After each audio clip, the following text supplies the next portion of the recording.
ನಮಸ್ಕಾರ ಎಲ್ರಿಗೂ. ಹೇಗಿದ್ದೀರಿ ನೀವೆಲ್ಲ?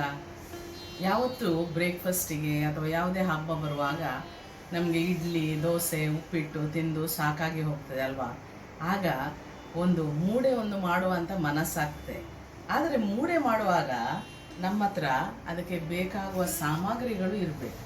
ಈಗ ಇದು ಎಲೆ ಅಚ್ಚು ಇದ್ದರೆ ಒಳ್ಳೆಯದಾಗ್ತದೆ. ಇದು ಇಲ್ಲದಿದ್ದರೆ ನಾವು ಬಾಳೆ ಎಲೆಯಲ್ಲಿ ಮಾಡ್ತೇವೆ. ಅದು ಇಲ್ಲದಿದ್ದರೆ ಹೇಗೆ ಮಾಡುವುದು ಅಂತ ನೋಡುವ. ಅದಕ್ಕೆ ಒಂದು ಲೋಟ ಇದ್ದರೆ ಅದರಲ್ಲಿ ನಾವು ಮಾಡಬಹುದು. ಬನ್ನಿ ಹೇಳಿಕೊಡ್ತೇನೆ ಹೇಗೆ ಮಾಡೋದು.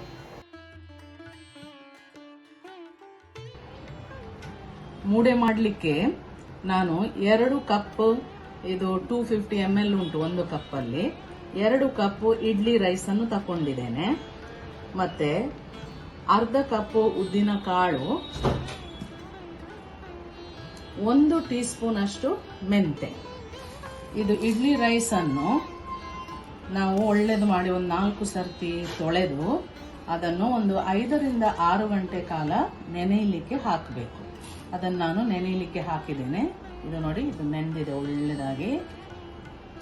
ನಂತರ ಉದ್ದಿನ ಕಾಳು, ಇದನ್ನು ಕೂಡ ಒಂದು 4 ರಿಂದ 5 ನೀರಷ್ಟು ನಾವು ಅದನ್ನು ತೊಳೆದು ಅದರ ಒಟ್ಟಿಗೆ ಮೆಂತೆ ಕೂಡ ನಾವು ಹಾಕಬೇಕು.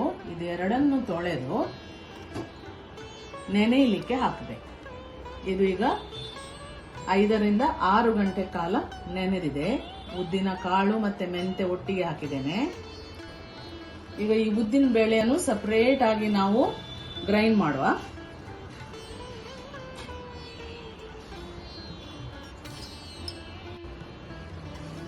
ಅಕ್ಕಿಯನ್ನು ಕೂಡ ಸಪರೇಟ್ ಆಗಿ ಗ್ರೈಂಡ್ ಮಾಡುವ.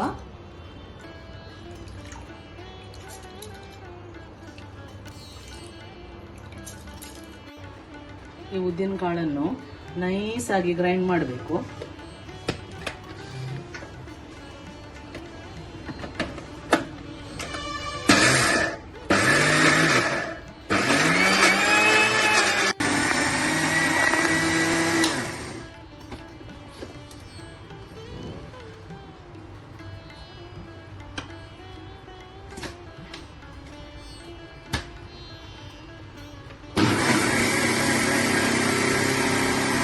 ಬೇಳೆ ತುಂಬಾ ಫೈನ್ ಆಗಿ ಗ್ರೈಂಡ್ ಮಾಡಿದ್ದೇನೆ. ಆದರೆ ಇದನ್ನು ಸ್ವಲ್ಪ ರವೆಯಾಗಿ, ತುಂಬಾ ಫೈನ್ ಆಗಿ ಗ್ರೈಂಡ್ ಮಾಡಲಿಕ್ಕೆ ಇಲ್ಲ, ತರಿಯಾಗಿ ಸ್ವಲ್ಪ ರವೆ ನಿಮಗೆ ಸಿಗಬೇಕು ಹೀಗೆ ಮಾಡುವಾಗ. ಹಾಗೆ ರೈಸ್ ಅನ್ನು ಗ್ರೈಂಡ್ ಮಾಡಬೇಕು. ಈಗ ಇದನ್ನು ಒಂದು ಪಾತ್ರೆಗೆ ಹಾಕಿ ಮಿಕ್ಸ್ ಮಾಡು.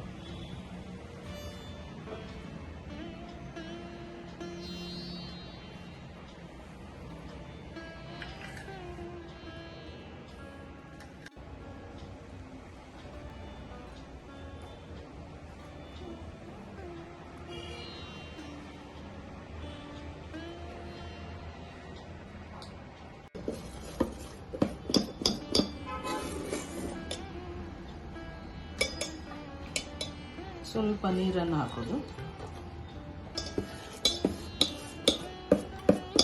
ಈಗ ನಾವು ಮೂಡೆಯನ್ನು ಲೋಟದಲ್ಲಿ ಮಾಡುವ, ಅದರ ಎಲೆಯಲ್ಲಿ ಮಾಡೋದು ಬೇಡ. ಈಗ ಹೊಸ ಸ್ಟೈಲಲ್ಲಿ ನೋಡಿ ಹೇಗೆ ಮಾಡ್ತೇನೆ ನಾನು. ಇದು ಈಗ ಒಳ್ಳೆದಾಗಿ ಉಬ್ಬಿ ಬಂದಿದೆ ನೋಡಿ, ಹೇಗೆ ಬಂದಿದೆ ನೋಡಿ.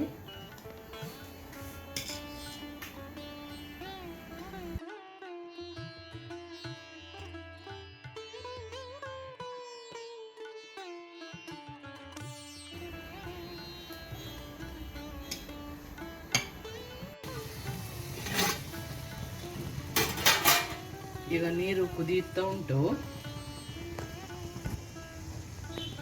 ಈ ಲೋಟವನ್ನು ಅದರಲ್ಲಿ ಇಡುವ ನಾವೀಗ.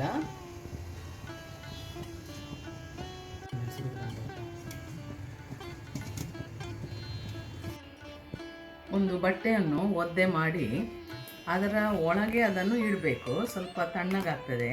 ಇದು ತಣ್ಣಗಾದ್ಮೇಲೆ ನಂತರ ಒಂದು ಚೂರಿಯನ್ನು ತಕೊಂಡು ಅದರ ಮೂಲಕ ನಾವು ಅದನ್ನು ತೆಗೆಯಬೇಕು.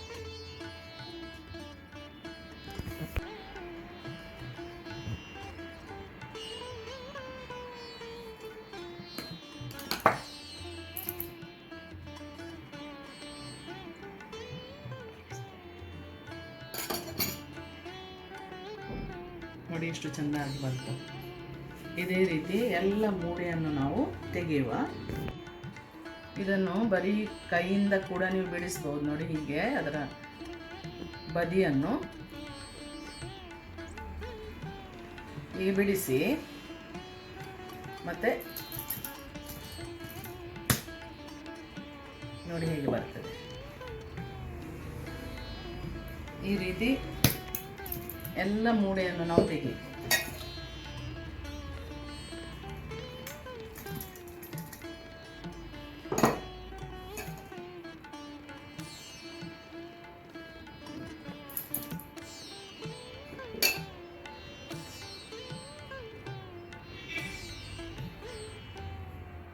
ಒಂದು ಮೂಡೆಯನ್ನು ಕಟ್ ಮಾಡಿ ತೋರಿಸ್ತೇನೆ.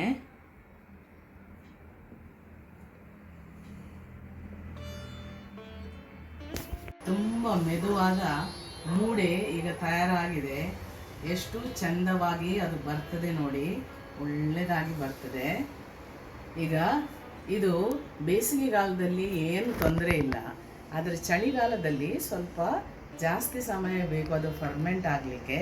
ನೀವು ಸ್ವಲ್ಪ ಈಸ್ಟನ್ನು ಕೂಡ ಅದಕ್ಕೆ ಹಾಕ್ಬೋದು. ಚಳಿಗಾಲದಲ್ಲಿ ಒಂದು 1/4 ಟೀ ಸ್ಪೂನು ಈಸ್ಟನ್ನು ಹಾಕಿದರೆ ಅದು ಒಳ್ಳೆಯದಾಗಿ ಉಬ್ಬುತ್ತದೆ ಮತ್ತು ಒಳ್ಳೆಯ ಮೂಡೆಯನ್ನು ನೀವು ತಯಾರಿಸ್ಬೋದು. ನಿಮ್ಮ ಕಿಚನಲ್ಲಿಯೂ ಕೂಡ ನೀವು ಮಾಡಿ. ಸಿಗುವ ಇನ್ನೊಂದು ವಿಡಿಯೋದೊಂದಿಗೆ. Bye bye.